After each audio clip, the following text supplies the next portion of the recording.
get started off. So I'll kick off the presentation now. So I want to start off with the idea of cellular proteostasis and what that means for us. So this is basically the maintenance of proteins in the cell. And it starts off with the transcription and translation process with the ribosome. And so it basically spits out this polypeptide chain, and it will go through this assembly process typically that might involve folding chaperones and other cofactors. And what this assembly process yields is typically maybe like a functional protein. And what this means is that this protein can go on to do its job, it'll go on to do its process and whatnot. But in other cases, you might have misfolded proteins. So this might be a result of misfolding from the chaperones, maybe a mutation, or you can get an aggregation of proteins. And this can be, again, just an accumulation of damage in the cell. Now, in all of these cases, for example, once the functional protein at native state has done its job, is getting old, it needs to be degraded. In the same case with misfolded and aggregate proteins, these can be hazardous for the cell. So you don't want to have this accumulation of hazardous proteins, so they have to be targeted and sent for protein degradation. And so protein degradation is handled by a variety of different pathways and processes, and the point of it is to basically break down these accumulated hazardous proteins back to their amino acid components, and basically the process might renew again. And what I really want to focus on is this protein degradation component, because it's really critical for maintaining proteostasis in our cells, obviously, because you don't want these remnant hazardous proteins to just float around and basically cause havoc. Now, the first thing I want to talk about is the ubiquitin proteasome system. This is one of the degradation pathways that we have as humans, eukaryotes, and it's something we're all familiar with. It's been characterized and studied to death, basically. And what it involves is protein ubiquitin, which basically gets ligated through a series of E1, E2, and E3 ligase reactions to create this polyubiquitin tail into the target protein. And it basically acts like a dead-ground tag that gets recognized by the regulatory particle of the 20S proteasome, and then that gets degraded essentially by the 20S proteasome. Now, the 20S proteasome itself is part of a class of self-compartmentalized proteases, and what this class of proteases do is they basically sequester their catalytic sites into often like a barrel-like chamber. So this is to basically limit the spurious protein degradation. You don't want just anything getting into these chambers and getting degraded. And that's basically the point of having these dead-ground tags that get recognized, then it goes through this process. Now, I want to bring up bacterial systems have a slightly similar, but again, a different process, and it's mainly handled by the CLIP protease system. Now, the CLIP protease system is comprised of these AAA plus unfoldases, which stands for ATPase is associated with diverse cellular activities. It's a bit of a mouthful, I know. Something like CLIPX, for example, and that associates with a protease component known as CLIP in this sense. And so these two components, they combine to make the CLIPXD complex, and together they can recognize tagged, like dead-ground tagged proteins. And through an ATP-dependent process, it'll unfold and translocate this tagged substrate into the protease chamber, and it'll get sent for degradation.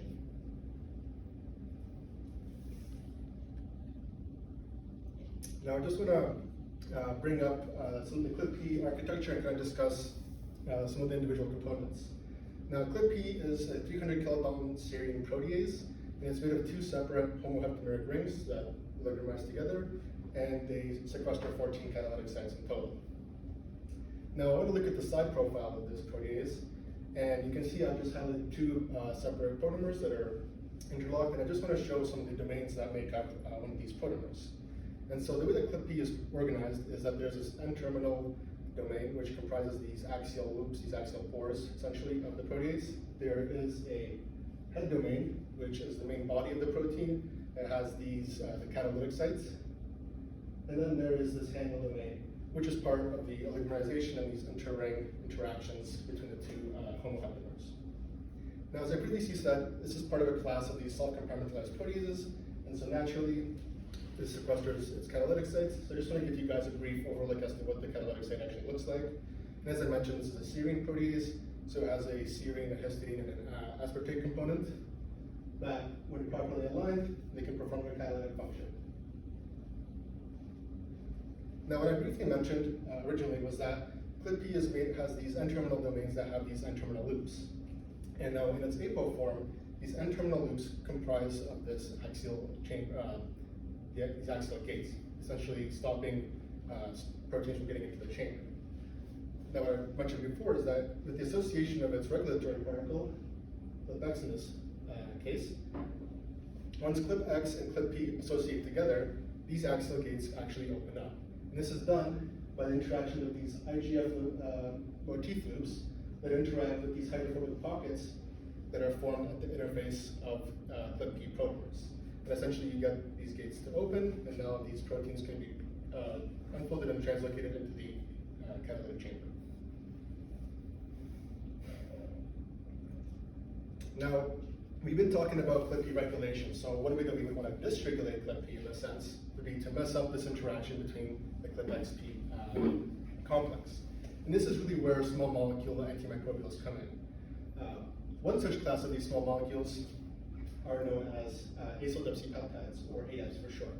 And so what these do is that they have a high affinity for binding in the same hydrophobic pockets, or H pockets for short, that clip X interacts with. And what they do is they cause this dissociation of the clip XP complex, and at the same time, the clip P protease is still functional. You have this upregulation in unregulated proteolysis, basically.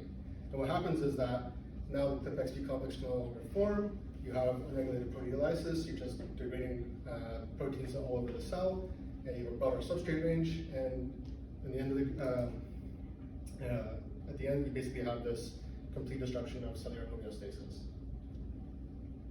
Now, a lot of high-profile papers have been studying ADEPs to a high degree. We've been able to identify that the ADEP's mode of action is very similar to clip X. It basically mimics these interactions. It opens up the axial gates, and you have this spurious protein degradation. And where it really comes in is that modern antibiotic treatments and therapeutics, they often leave these persister populations, which are these slow-growing bacterial populations that can cause a recurrent disease. They're often resistant. And what these papers have discovered and that they've characterized is that with the addition of ADEPs, in turn, a combination of these different antibiotics, you can actually kill off these persister populations. So it's been proven that it's a pretty effective antimicrobial. It's applicable to a wide variety of different species. But the reality is that ADEPs is the first generation antimicrobial, and this entire development of antimicrobials and these small molecules, it's an ongoing process. So there's constantly a way to try to develop more potent therapeutics, more specificity, and so this kind of leads us to some of the work that I've done, which is built upon the work that my collaborators have done. And so part of my work is part of a collaborative effort with the Curry group, which is based out of UFT. And so what they've been doing is developing these antibiotics, and these antibiotics that are basically ADEP analogs called activators of cylindrical proteases, or ACPs for short. And so what they found is that they also have a high specificity for targeting these gram-negative clip P proteases within a high degree of dysregulating them. And when they were doing these crystallographic studies at the same time, they found that ACP106, for example, essentially also bound in the same hydrophobic pockets that ADEP occupies. So originally the idea was that they must be doing a similar function to an ADEP-like dysregulation, where they're messing up this clip XP interaction, and they're essentially causing spurious protein degradation. And this is kind of where my work starts to come in, is that we want to be able to identify and characterize these interactions between the various small molecule classes of antimicrobials.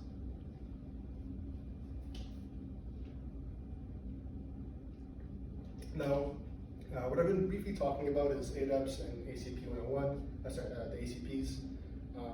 But really the starting point for developing these, for characterizing these small molecule interactions is we want to get a structural framework, we want to get that background.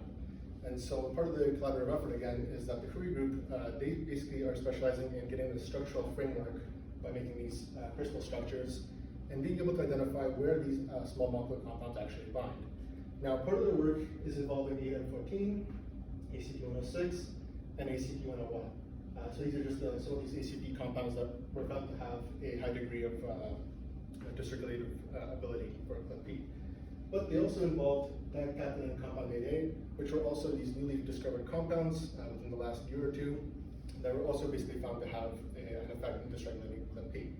Now, what was interesting was, as I briefly discussed, ADEP14 and ACP106, they have these crystal structures that they do bind in the H pocket, right? They do these, there's basically similar effect to the ClipX interactions.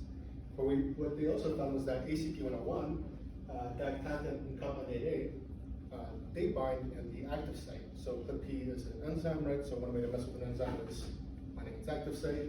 And so what we really want to do is we want to investigate how these small molecules all interact with ClipP, how they dysregulate it. And so I want to show you guys just a little brief introduction to how these small molecules actually bind and how they interact with the proteins itself. So to start off, we have the active site binders, and naturally they bind proximal to the active site residues.